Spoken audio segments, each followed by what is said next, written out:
आप देख रहे हैं बहुत ही कम रेंज, बहुत ही अच्छी व्यवस्था है भक्तों के लिए। और जो भी जगन्नाथपुरी आए तो शंखो मेला ज़रूर से ज़रूर पधारे। और यहाँ पे बुज़ुर्ग के लिए काफ़ी अच्छी व्यवस्था है कम से कम प्राइस में। तो आइए बात करते हैं यहाँ के मैनेजर जो यहाँ के रेट चार्ट को फिक्स करते हैं और बताते हैं किस प्रकार की क्या व्यवस्था है। শুরুতে এসে জগন্নাথে দড়ি ছুঁয়ে আর শঙ্খ মেলাতে এসে কিরকম লাগছে আপনাদের? দারুণ দারুণ দারুণ। আপনি কি চাইবেন, আবার শঙ্খ মেলাতেই আসার না অন্য হোটেলে যাবা? আমার সন্ধ্যাবেলাতেই আসবো। আর আপনার কি বক্তব্য? অবশ্যই আসবো, কিন্তু আমার অলোক ভূমি থেকে গেছে প্রথম থেকেই, এবং আমরা বরাবরই এসে থেকে গেছি। আমরা জগন্নাথের কাছে যখনই আসবো এখানেই আসবো। আমি জায়গা পুরীতে শঙ্খ মেলাতে আপনি এলেন, কিরকম ফিডব্যাক পেলেন? ভালো, খারাপ ভালোই লেগেছে। আবার আসবো আগামী বছর বাবার কাছে আসবো, বাবা জগন্নাথের কাছে আসবো, একে আমি কামনা করি। বাবা যদি কৃপা করে নিশ্চয়ই আসবো, এই মতন আনলে নিশ্চয়ই আসবো। কি বলতে চাইবেন শঙ্খ মেলাতে এসে? ভালো, আবার আসবো। ভালো ব্যবহার ভালো, পুরীতে জগন্নাথ পুরী দড়ি ছুঁলেন, কিরকম লাগলো? খুব দারুণ দারুণ। ব্যবস্থা কিরকম? একটু খারাপ, অনেক লোক ছিল তো, লক্ষ লক্ষ লোক মধ্যে দড়ি ছুঁতে পেয়েছো। আপনি কলকাতা থেকে এসেছেন পুরীতে, এই প্রথম জগন্নাথ পুরী মানে রথের যাত্রায় এলেন, কিরকম আপনাকে লাগলো? খুব ভালো। আর শঙ্খমেলাতে এরকম কিরকম লাগলো? খুব ভালো ব্যবহার, খুব ভালো লাগলো। মালিকেরও ব্যবহার খুব ভালো, স্টাফদের ব্যবহার খুব ভালো। আপনার পরিচয়ের নাম বলুন। আমার নাম শঙ্কর বাগ, কোথা থেকে এসেছেন? কলকাতা বজবজ। খুব ভালো দৃশ্য আছে, আপনি শঙ্খমেলা থেকে দেখতে পারবেন কি করে, একদম সমুদ্র ধার পুরো দেখতে পারবেন। খুব ভালো, এখানে হনুমান বাদরগুলো প্রচুর পাবেন দেখতে। আপনি দেখছেন শঙ্খমেলা। আপনি কত বছর থেকে শঙ্খমেলাতে এই পরিচালনাগুলো করছেন? শঙ্খমেলায় আমাকে মহাপ্রভুর আশীর্বাদে 2003 সাল থেকে আমি দায়িত্বে আছি। আজকে 2024 সাল হলো। আমি কন্টিনিউ এখানে প্রায় 21 বছর ধরে কাজ করে যাচ্ছি। সুপরিকল্পনার মধ্যে আমার অতিথি নারায়ণ সেবা, আমি সেগুলোকে গুরুত্ব দিই। আর আমার কাস্টমার যেন রেগুলেটেড হয়ে বারবার আসতে পারবে, আমি সেই হিসাবে কাজ করি।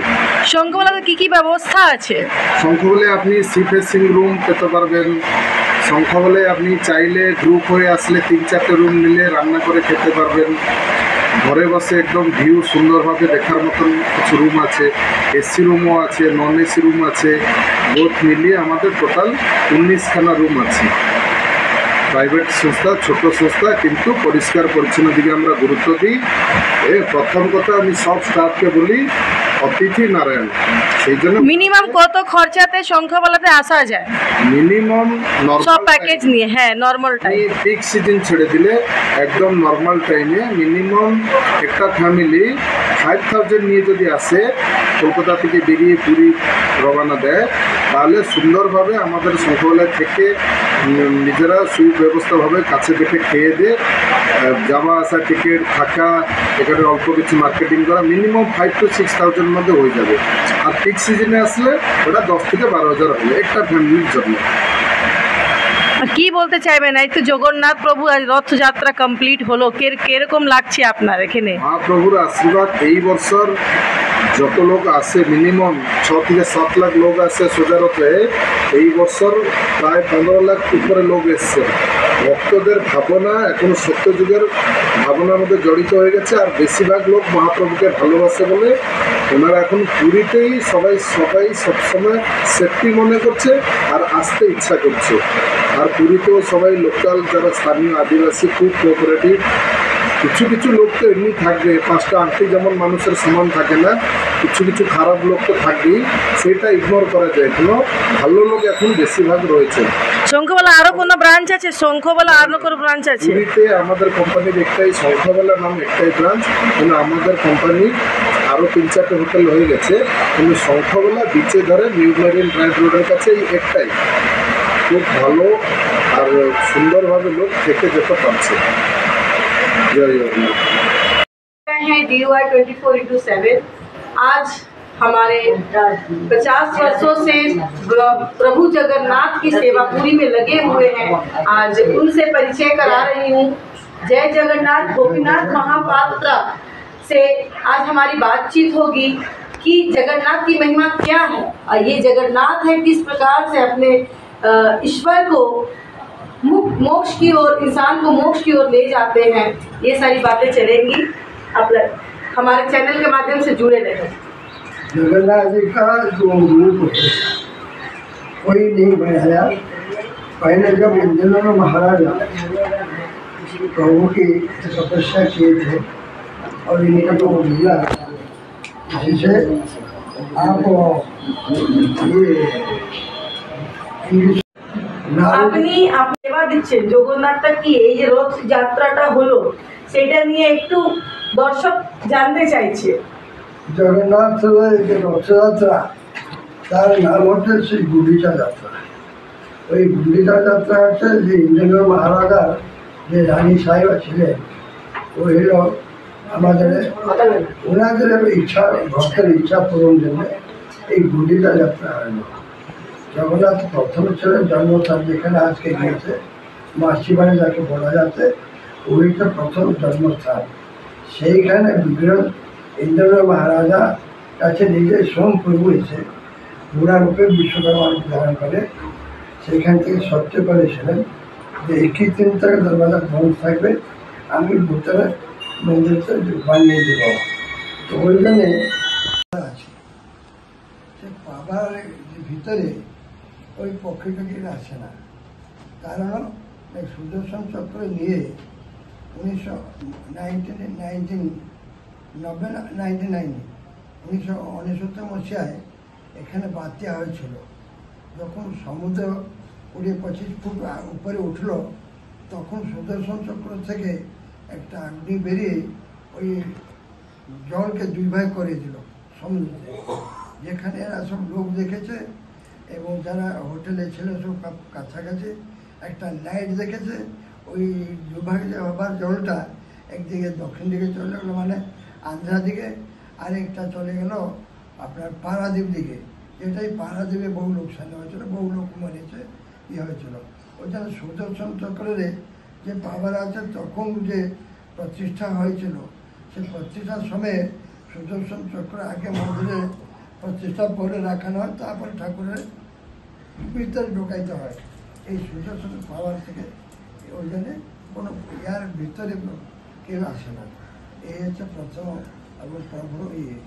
আমরা কি করে দূর থেকে লোক কী করে লোক যারা না আসতে পারে তারা এই পুরী পাশাপাশি যখন আপনাদের সুদর্শন চক্রকে দূর থেকে প্রণাম করেন, তাতে সুদর্শন চক্রতে প্রণাম করে যেহেতু প্রভুর কাছে সুদর্শন থাকেন ভক্তের ইচ্ছা পূরণ হবে। মানে প্রভু জগন্নাথ এইটা মানে ওনাকে প্রদান দিয়েছেন সুদর্শন চক্রে, কি যে সুদর্শন চক্র যে দর্শন করে তার দর্শন হয়ে যাবে, দর্শন হবে।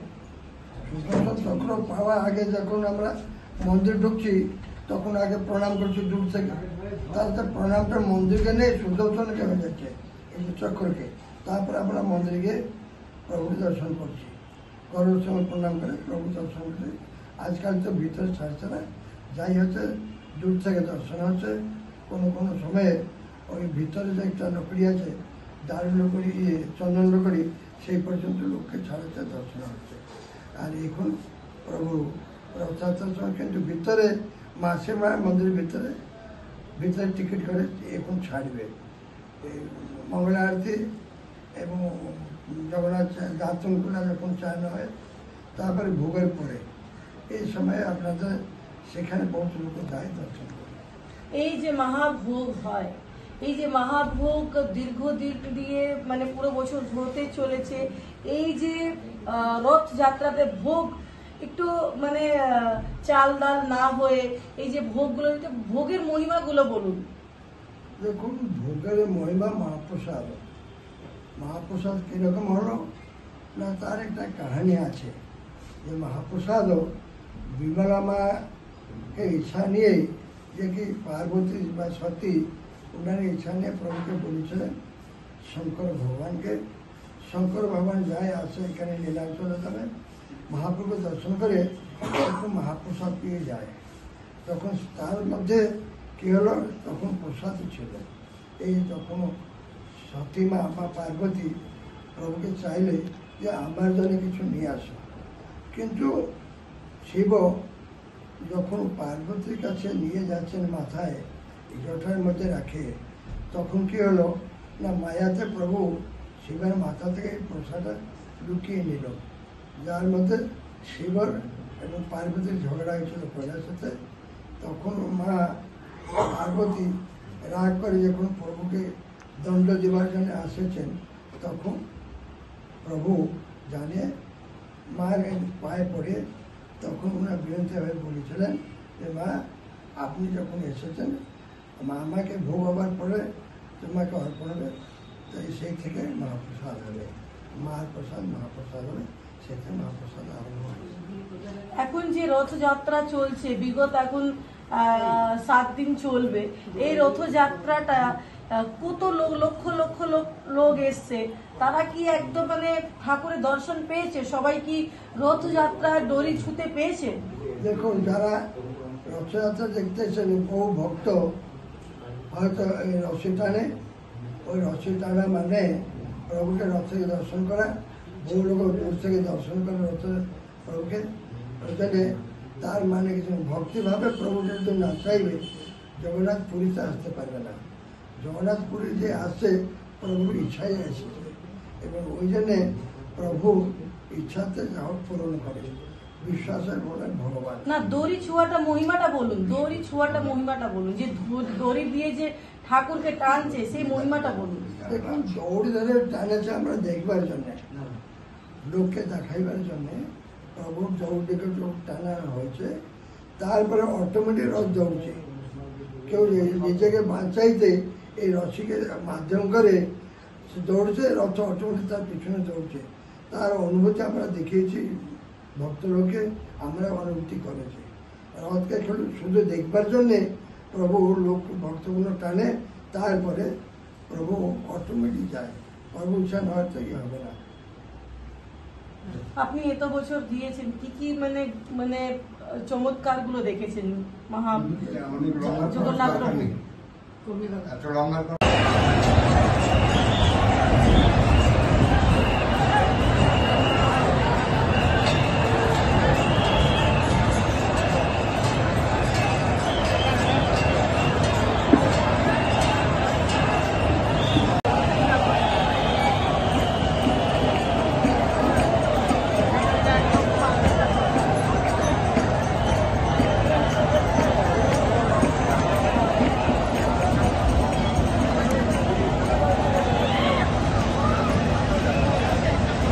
কি মাঝে ডান দিকে ওটাতে গিয়ে এসছে মনে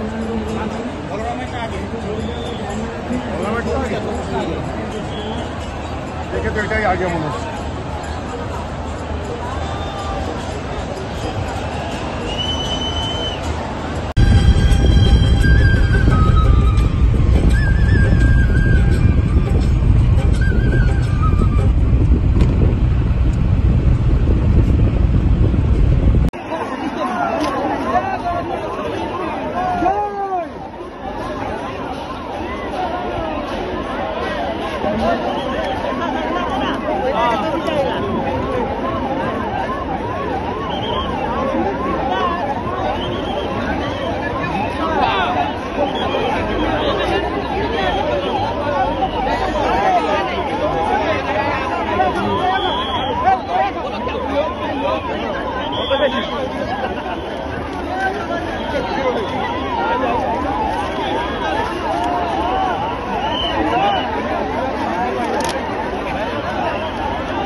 रहे हैं मुहाना, पुरी का मुहाना, जहाँ समंदर और नदी का ये मुहाना, ये इतना ही खूबसूरत दृश्य है। यहाँ पे आकर के लोगों का मन अद्भुत आत्मविभोर हो जाएगा। आप देखते रहे इस वीडियो के माध्यम से यह खूबसूरत से नज़ारे को। सुंदर सुंदर पक्षियाँ भी कल्लोल कर रही हैं, आपस में बातें कर रही हैं, गुनगुना रही हैं अपने मधुर स्वर से, इस वातावरण को सुसज्जित कर रही है।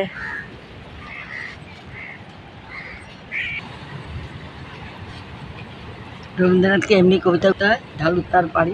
রবীন্দ্রনাথের কথা বলে না তো, রবীন্দ্রনাথ এবার মানে হাবুদ দিয়ে উঠতে হবে। জানি কী করবো, জানি না গো। তুমি এখন চিন্তা করো।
अब कभी भी पुरी केसी बीच पे आएँ तो स्वर्ग द्वार से लगभग पास ही है, 1 किलोमीटर 2 किलोमीटर के अंतराल में यह मुहाना।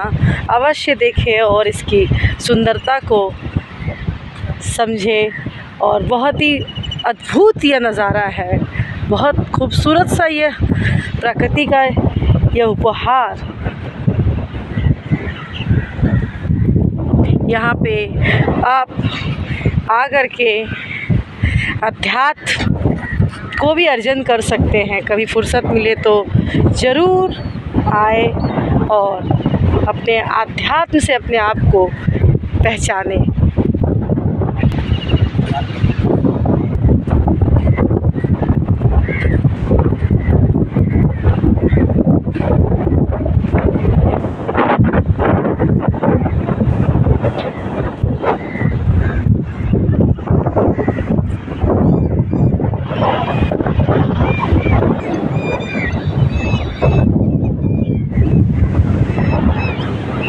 अब देख रहे हैं इस खूबसूरत से नज़ारे को। बहुत ही अद्भुत, बहुत ही सुंदर, मनमोहक दृश्य।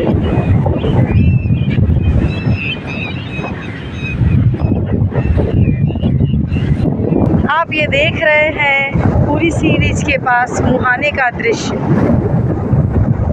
आप स्वर्ग द्वार से पैदल पैदल स्नान करते हुए भी आप आ सकते हैं, इस अच्छे नज़ारे को दे सकते हैं। अथवा आप चलने में असमर्थ हो तो आप इस नज़ारे से गाड़ी के माध्यम से भी आकर करके मुहाने को देख सकते हैं। यह मुहाना और ये नदी का मिलन, यह सागर राज।